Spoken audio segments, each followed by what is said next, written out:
life of emotional abuse and psychological setbacks. Ashley's upbringing was one that was kind of doomed from the beginning.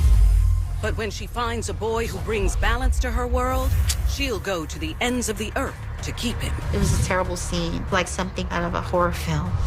She was willing to do anything to make sure they were together.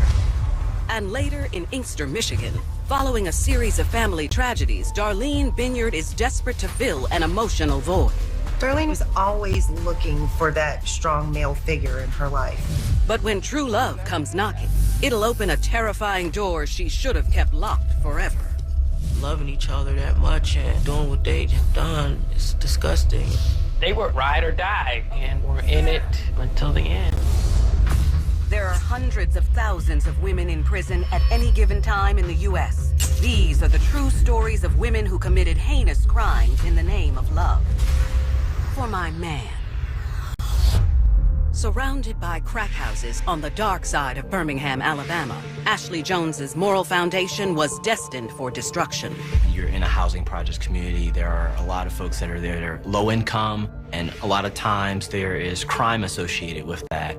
So she has a lot of these things happening around her.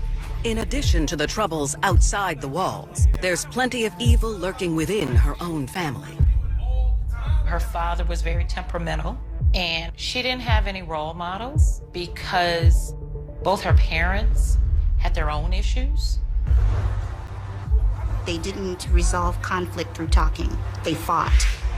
According to Ashley, when she's not watching her mother suffer emotional trauma at the hands of her father, the girl, as well as her sister, fall victim to the tyrant's wrath. Get away from me! Her father once held her mother, and her sister at gunpoint, and he actually shot at a car that they were riding in. Just recklessly unloads firearm into the vehicle. So this definitely was detrimental. Despite the severity of her folks' repeated actions, no charges are ever filed, as the couple chooses to live their tempestuous life under society's radar. They really didn't see bringing the law into it, because it was just their way of life.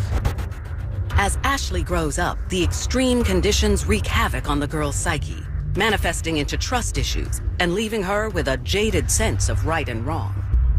I just thought it was extremely tragic for this young lady.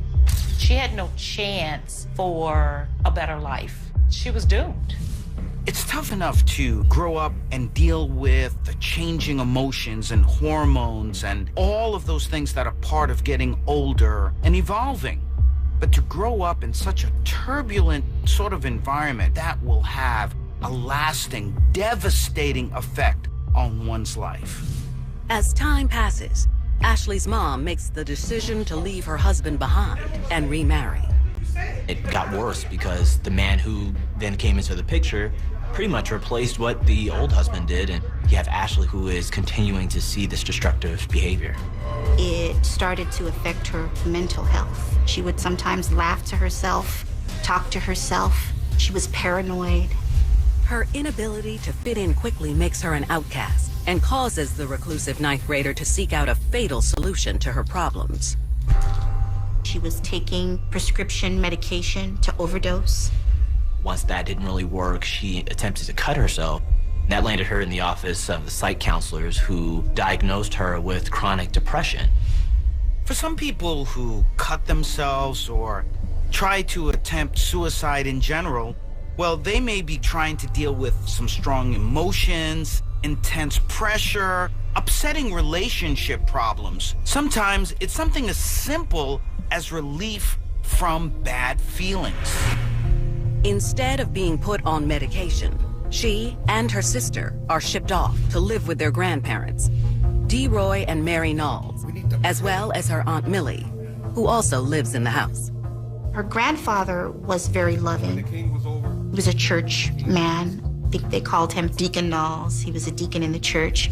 Sometimes seeking a new living situation or environment may be exactly what the doctor ordered. However, that new situation might make us more vulnerable to being isolated and lonely. With her mental issues left to run rampant, the now 13-year-old walks through life scared and alone. But when she meets a boy who keeps her grounded, her mind is finally put to rest. Living just around the corner from Ashley, Jeremy Hart is streetwise beyond his years. Jeremy is handsome, and he's very boastful. He's sort of a tough guy in the neighborhood. And when the two are introduced at an after-hours party, they form an instant connection. He loved the way she looked. He thought she was very beautiful, and he had a lot of confidence, and that attracted her to him. After getting to know each other, Ashley learns the teen has never been in trouble with the law, but not for lack of trying. He gloated to Ashley about intimidating people in the neighborhood. So for Ashley, at first she was taken aback by it, but she saw that as a sense of security, somebody she could confide in. Though according to Jeremy, that's not the only heat he's been packing. He bragged about his sexual prowess. He wanted to impress Ashley. So he probably puffed himself up a little bit. He also had a child at 15 years old, so he was sexually very experienced, and Ashley liked that. Although she's taken aback by Jeremy's hardened exterior, she's never been more vulnerable and longs for male attention. So in the weeks that follow, the two lost souls become joined at the hip. And he says he loves her. That's something she's been lacking all of her life. And so they were with each other. They were inseparable. Scientifically speaking, hormones do influence behaviors. So it's not at all atypical for a person who may not have the best character to appear to be attractive, moral, or even fun, especially to that young person going through those hormonal changes. The welcomed affection causes the teen to let her guard down, and soon she not only loses her virginity to the more experienced lover, she loses all self-control. Ashley was seeing Jeremy a lot, even driving her to skip school, sneak out of the house, which started to cause a little bit of rift with her grandparents who she was living with at the time. They did not like Jeremy at all, period. They felt that Jeremy was a thug, street hoodlum. They did not want him interfering in Ashley's life. They were very, very strict on her. When the restrictions become too much to bear, the girl grows desperate to break free of her household ties. She didn't want to go to foster care. She didn't want to become a ward of the state. She wanted to be with Jeremy. And when the couple maps out a macabre way to make that happen, the impressionable teen is all in. Jeremy and Ashley tortured that family. She was willing to do anything to make sure they were together. In Birmingham, Alabama, troubled Ashley Jones has finally found love in 15-year-old Jeremy Hart. Unfortunately, her grandparents don't approve and forbid her to see him. Get out. Sometimes the allure of doing something that you're not supposed to do can overshadow right from wrong. And for young people especially, to buck those rules, well, that excitement is overwhelming. Enraged that they're being kept apart, Jeremy and Ashley come up with a plan where they can both truly be free together. Jeremy told Ashley they need to get rid of the grandfather, her aunt, her grandmother, and her little sister. They all lived in the house, and they were all pretty much instrumental in some form or fashion in keeping her away from Jeremy. To do so, Ashley agrees to steal some of her grandfather's guns so they can make the murders quick and clean. When they're finished, they'll rob them and cover their tracks by any means necessary. And they were going to burn them up, get rid of the evidence, whatever was needed so that they could move on and go live their free life. Ashley is on board with the disturbing idea and soon realizes if she wants to be with him, no one can stand in their way. If Jeremy told Ashley to jump off of a cliff, she probably would have done it at that point because she loved and trusted him so much. Scientifically, we know that the brain doesn't mature until someone's around age 25. So before then, you're going to see young people do whatever they want, whatever they feel, no matter how foolish it happens to be. With the stolen guns in hand, Ashley gets to work, creating a solution to ensure any evidence they might leave behind will go up in smoke. She mixed lighter fluid, nail polish remover, and rubbing alcohol together. Something that would be very flammable. Armed and ready, the duo sets their plan in motion on a sweltering August evening. It was a Sunday night. The family is sort of moving about throughout the day as they would any normal Sunday. By Sunday evening, the family is sitting around in the den watching television. Ashley is monitoring her family. Everybody's in the den, including her grandfather, her grandmother, her aunt, and her 10-year-old sister, Joanna. Around 11, her loved ones finally settle in. Grandmother had went to sleep, the aunt went to sleep, and so did her sister. And so she was just laying around, relaxing.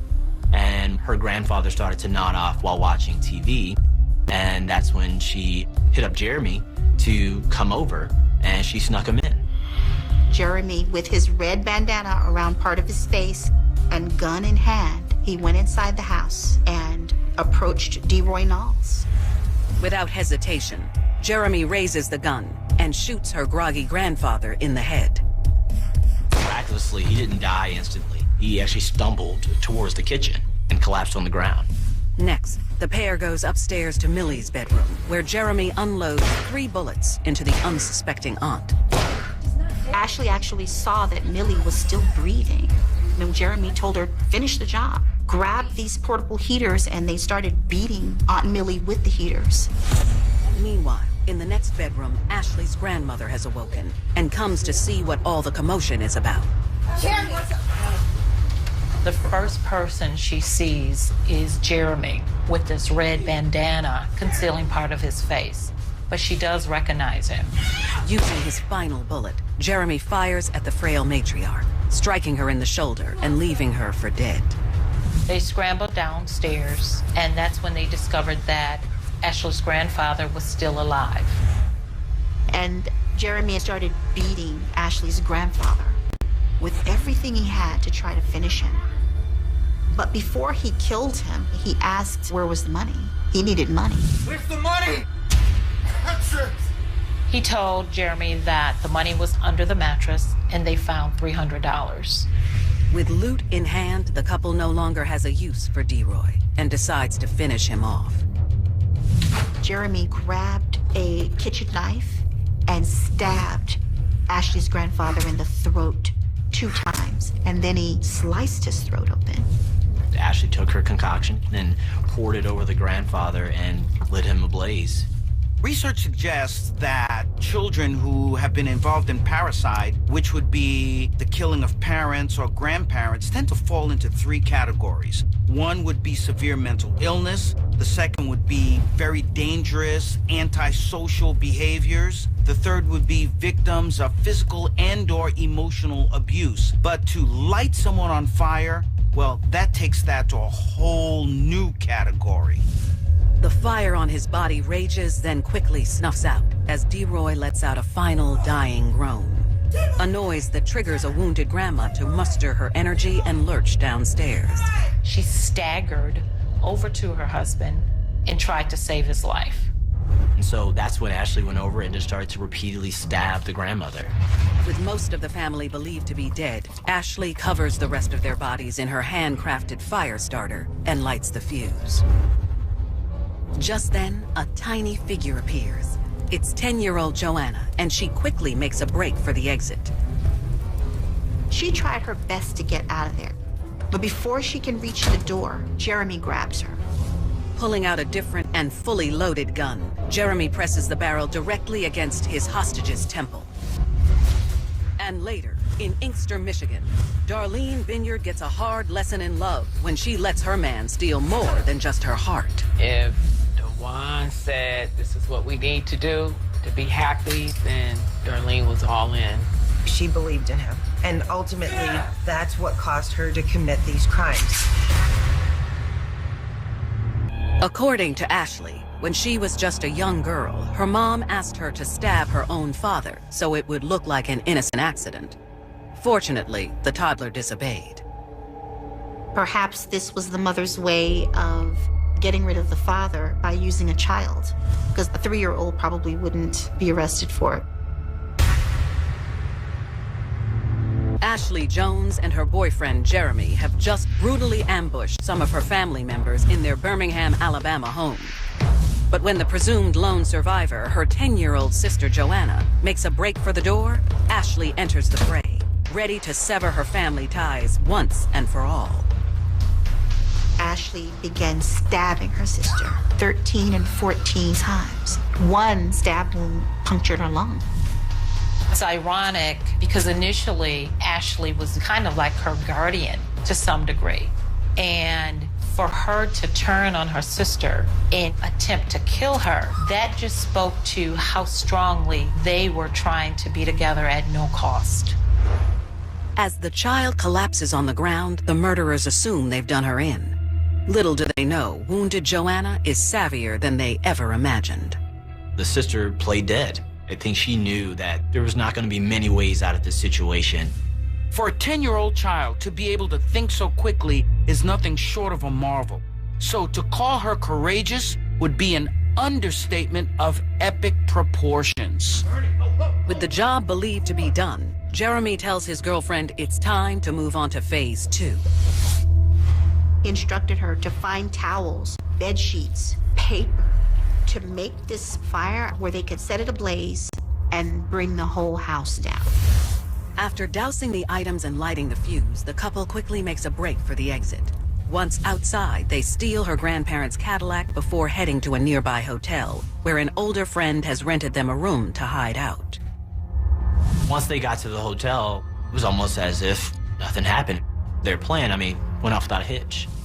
They have no idea that back at the smoldering crime scene, some signs of life are rising from the ashes. Miraculously, her grandmother came to, and her baby sister Joanna noticed this. She pulled herself up, she grabbed her by the hand, and led her out of the house. After escaping, the preteen leaves her woozy grandma safely on the porch and bravely treks through their desolate neighborhood for help. So here you have a 10-year-old walking down a dark road, stabbed in her face, her stomach, and eventually a car does stop and takes her to a convenience store, and that's where she calls 911. Police and firefighters quickly arrive and extinguish the blaze. But when they step foot inside, it leaves them with more burning questions than answers. What they find is a slaughterhouse. They see the grandfather laying there on the floor with those stab wounds. They go to the bedrooms and they find Aunt Millie is dead in her bed, still with the heater on top of her body. While investigators secure the scene, EMTs do everything they can to save the 2 living victims. Ashley's grandmother and her sister are taken to 2 separate hospitals. Her sister is treated for multiple stab wounds as well as a collapsed lung. The grandmother was burned over 35% of her body from head to toe, and she ended up staying in a coma for about 6 weeks. While Joanna recovers, police hit her up for answers as to who was responsible for this heinous crime. And they're floored by her response. My sister, Ashley. She told them that it was her own flesh and blood and her boyfriend that did this to them. Meanwhile, in the nearby hotel room, the felonious couple spends the night partying and watching TV. But when a breaking news alert flashes across the screen, the festivities come to a screeching halt. They thought they had finished off everybody in the house. So when the news report came on and she saw that her grandmother survived and her sister, she was quite disappointed. And Ashley said under her breath, "I thought I killed that bitch." Assuming police are hot on their heels, the lovebirds lay low in their rented room until morning. But when the sun crests over the horizon, investigators are right behind it. The police actually found Ashley's grandfather's car sitting in the parking lot of this motel. So they knew they had to be inside. They talk with folks there. They figure out which room Ashley and Jeremy are in. They go in, they apprehend them, they take them into custody. In separate interrogations, the young lovers show no regret as they make full confessions about their involvement in the crime. In some couples, we see lying as a way to exhibit solidarity. But on some rare occasions, we see young couples who may engage in these sorts of behaviors, feel justified in them, and wear it as a badge of honor. With their stories on the books, Jeremy is charged with 2 counts of capital murder and 2 counts of attempted murder. His woman is arrested on the spot and charged with the same. Before she was taken away, Ashley asked the detectives, before you go, you just tell Jeremy that I love him. To tell her boyfriend that she loved him. Following their respective trials, Ashley and Jeremy are both found guilty on all charges. Despite them being juveniles, they both receive life in prison without a chance at parole. And only when handed her fate does the teen finally exhibit signs of remorse for her deplorable actions and getting involved with a boy like Jeremy. Ashley saw Jeremy as sort of her savior. That's how he acted with her. He was saving her from this terrible life that she had been living. So she felt that Jeremy was her ticket out, and she took it. It's clear that Ashley was on this high with Jeremy, who was providing her all the things she had never had. And you put that with a person in need, and there you have the perfect mixture of evil that ended up coming about between the two when they carried out this heinous crime. I truly believe that children aren't born evil, that perhaps they are victims of very dysfunctional circumstances. My only hope is, as they face their punishment, that somehow they can have that corrective emotional experience to somehow be productive citizens in the future.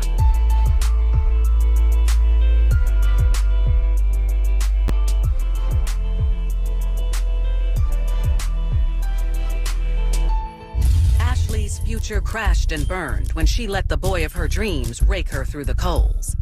In Inkster, Michigan, loving single mother Darlene Vineyard learns that the right man can light up your life, but also bring a world of darkness.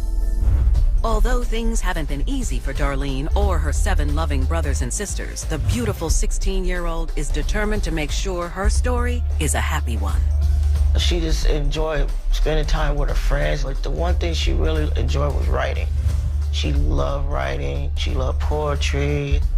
The teen's parents recently started a new chapter by moving the family from the rough and tumble streets of Detroit, Michigan, to more peaceful Warren, still within the city limits. Unfortunately, trouble comes along with them. They didn't have a lot of money. They were looking for a better life. Even though the environment was more quiet, they still were struggling financially. As the Vineyards watch the bills pile up, Darlene does her best to keep an eye on the family's oldest son, Albert, who's battling with sickle cell anemia. And that required round-the-clock care. And of course, being such a large family, it definitely put a strain on them. There was a lot on her, being a young woman and a female within the family, so she took on a lot of those roles. Long-term medical issues can mean a lifetime of personal and financial obligations. And the fact of the matter is, not everyone is willing to put the needs of a sickly loved one in front of their own happiness. Though when it rains, it pours, and the family is dealt yet another blow when Albert succumbs to his disease. He had a bone marrow transplant, and the new bone marrow he got attacked his lungs, and he just couldn't take it anymore. To rid themselves of any bad memories, the family moves yet again, this time to neighboring Inkster. But Mom still struggles to cope with the loss, leaving Darlene desperately looking for a shoulder to lean on. It kind of rocked her world. And that's when Dad kind of stepped up, and he became the rock of the family and kind of helped pull them together. But their bond is tested once again when Dad dies unexpectedly, leaving Darlene to pick up the pieces of her shattered heart. It was really hard. It was out of nowhere. Out of nowhere. To lose a loved one is so devastating, especially as you're watching them die over the years. But then to lose another loved one in a short period of time is even more devastating and can have lingering effects over a lifetime. As time goes on, the siblings stay close, but leave the nest to go their separate ways. Unfortunately, after a series of failed relationships following high school, Darlene feels more alone than ever. She had 2 children at 20. So she was trying to find her way, but still she did not have that partner that I think most of us look for.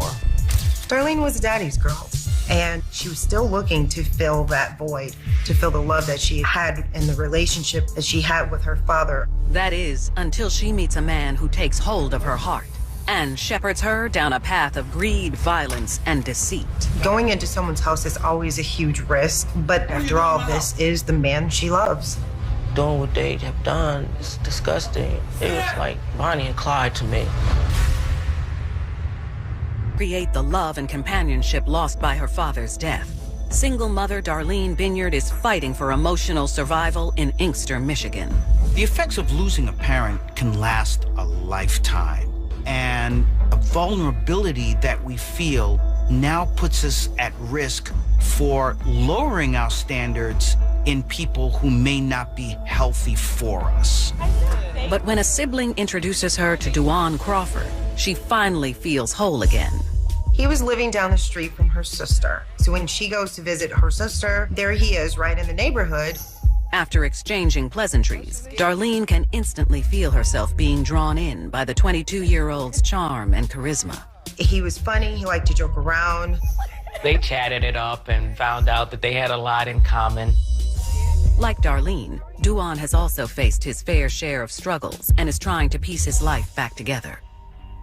He, too, was dealing with the loss of his grandmother, and so I think they shared that loss in common, and it hit them hard. Tragedies have a way of bonding people together. Not only is it a conversation starter, but it is something that now can make us accelerate what we feel for one another romantically. The story is more than relatable to Darlene, and she's quick to offer a shoulder to lean on. They seem to genuinely care for each other, and it seems like he did find a kindred spirit in her. As time passes, the twosome finds themselves growing attached at the hip. She loved the fact that he was a protector of her, and he loved the fact that she was so loyal and devoted. They would not let go of each other, and I knew this relationship was different. Y'all really love each other. Over the next 4 years, the couple's love continues to flourish. Their part-time jobs allow them to afford a modest apartment on the edge of town, where they eventually welcome 2 beautiful children. They had dreams not only for themselves as a couple, but they had dreams for the children as well. So they were on the right track. Though the walls of their perfect world begin to crumble when Duane secretly decides to trade their financial stability for a 5-finger discount. He broke into a neighbor's house and got caught trying to steal a TV and gaming console. Up until now, Duane's had no prior brushes with the law, which is why the now 25-year-old Darlene is so appalled when her man is charged with second-degree home invasion and spends the next 1.5 years in prison.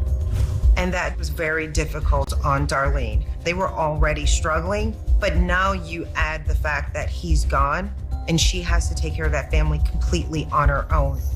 It's easy to overlook the misdeeds of someone that we may love. We see what we want to see, but if we adore that person, then we will stay by their side no matter what it is they do. Once he's let out on parole for good behavior, Duane is determined to turn his life around for the sake of his family.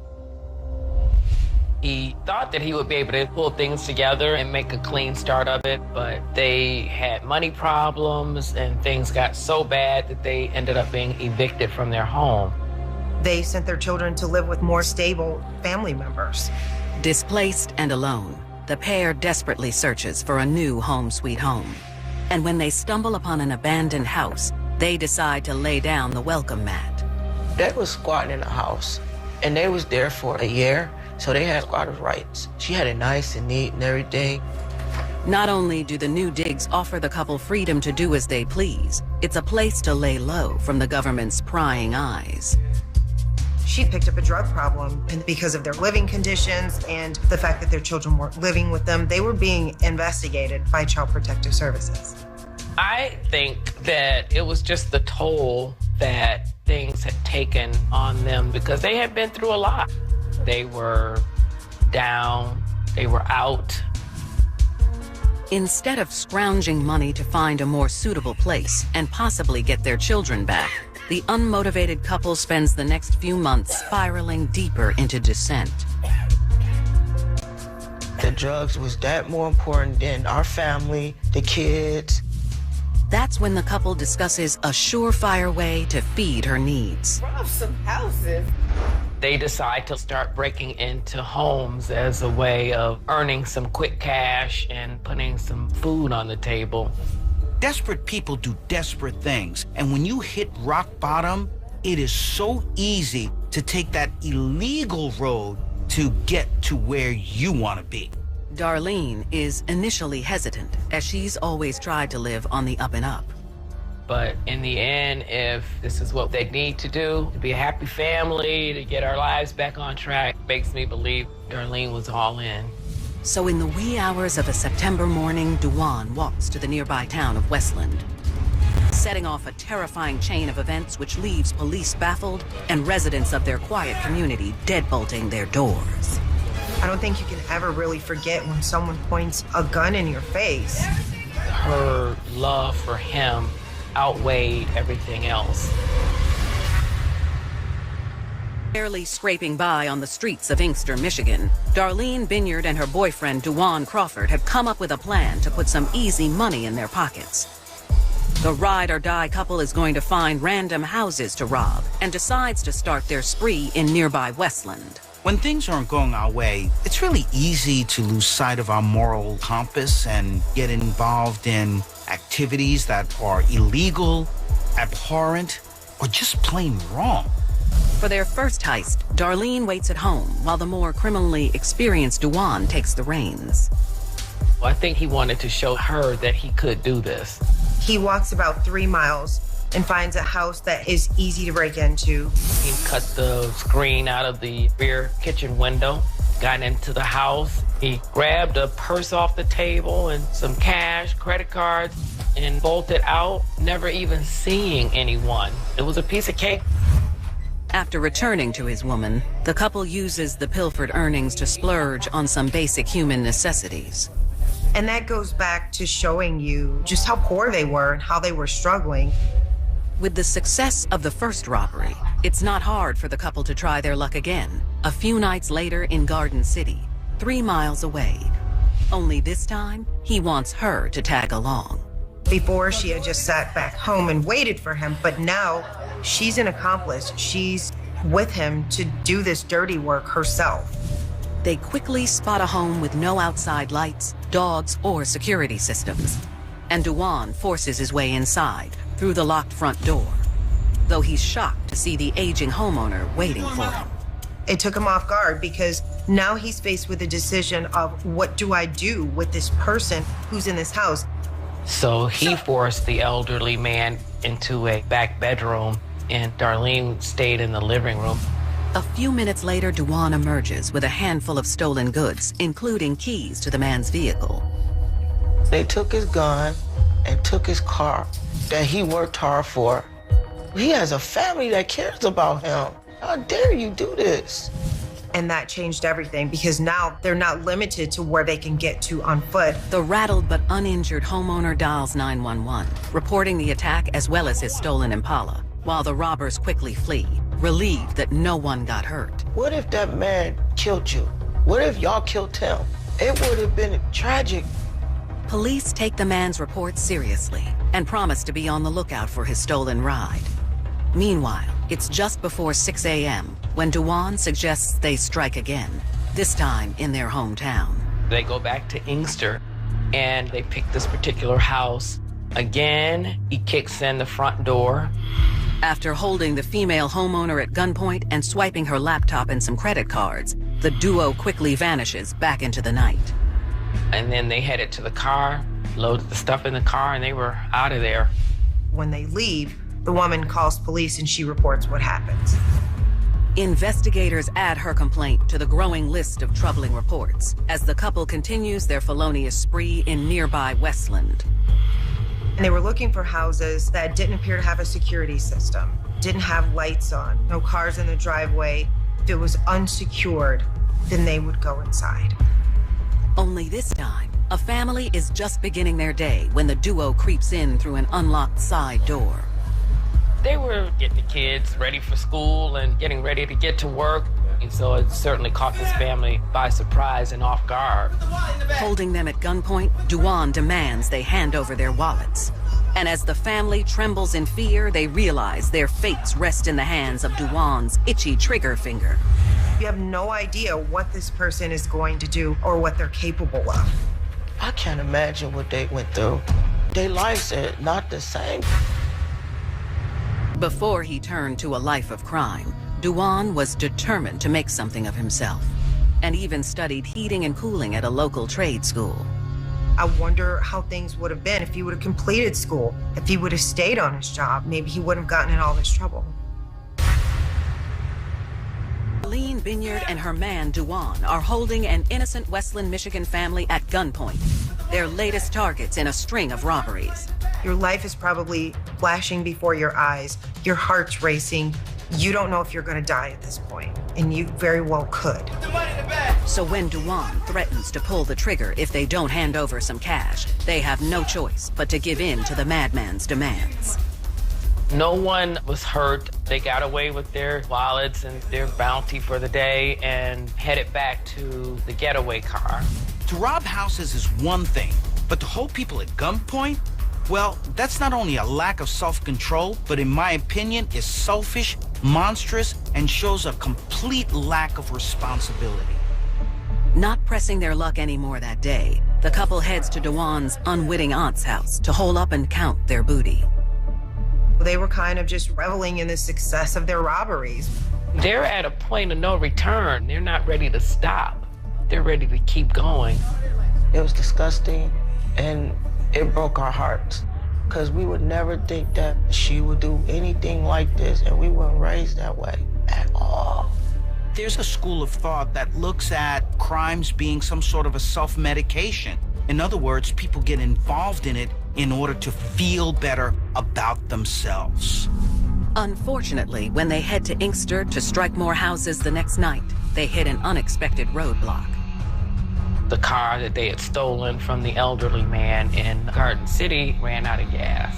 So they left the car right there on the side of the road and walked back to Duan's aunt's house. Little do they know, police have been on the lookout for the vehicle ever since it was reported stolen, and an officer spots it while on routine patrol. And inside, Duan leaves critical evidence for the police to tie these robberies to him. He leaves behind a prescription bottle with his name on it. So that gave him a name to look up this person in the system. And when they did that, they found out that Duan was on parole and that he had served time for, guess what? Home invasion. And that's not all. After contacting his parole officer, they learned Duan recently had a baby with his girlfriend, Darlene. And according to records, every time social workers came knocking to check in, they received no answer. Dipping and running from CPS and all that, it was just crazy. Detectives have always had a hunch that all three break-ins are connected. They had the same MO, and they were all committed within a 5-mile radius of each other. And now that they have some suspects, they work feverishly to track down Darlene and her man. It was difficult because they were living in an abandoned house, but they certainly have family ties. Any address associated with a family member would be investigated. 6 days after the crime spree ended, the police show up at Duan's aunt's house, and they have a warrant. But the second Duan sees them coming, he decides to save himself instead of sticking by his woman. Duan all of a sudden tries to run out of the house, and of course that was not gonna work. Darlene tells investigators she's not sure where Duan is, but when they scour the property, they quickly locate him hiding in the backyard. They were able to catch him and put handcuffs on him right then and there. When we're looking at signs of guilt, we typically look at avoidance, excessive emotion, even body language. When you're running away from the police, well, then that is the sure sign, because that is as guilty gets. When the dust settles, detectives find several stolen credit and identification cards throughout the house, as well as the Impala's vehicle registration in Darlene's purse. At this point, Darlene and Duan are caught red-handed. They're charged with first-degree home invasion, 4 counts of armed robbery, and felony possession of a firearm. Not wanting to try her luck with a jury, Darlene pleads guilty and is sentenced to 8 to 20 years. Her man follows suit, pleading guilty to armed robbery and felony gun charges, earning him 17 to 40 years. She made her bed, she has to lay in it, and those were her choices, not ours. Behind bars, Darlene expresses incredible remorse for her actions, but not for getting involved with Dewan, who she says will always be her soulmate. I think Dewan is the person that filled that void that she was looking for after losing her dad. But guess what? You can make a decision that says, yes, Dewan, I love you, but Dewan, we should not be together, and move on. She did not make that choice. She's very sorry. She apologized to each and every one of us. She writes letters and tells us that she's so sorry about everything that had happened. And she's grateful that they didn't kill anyone.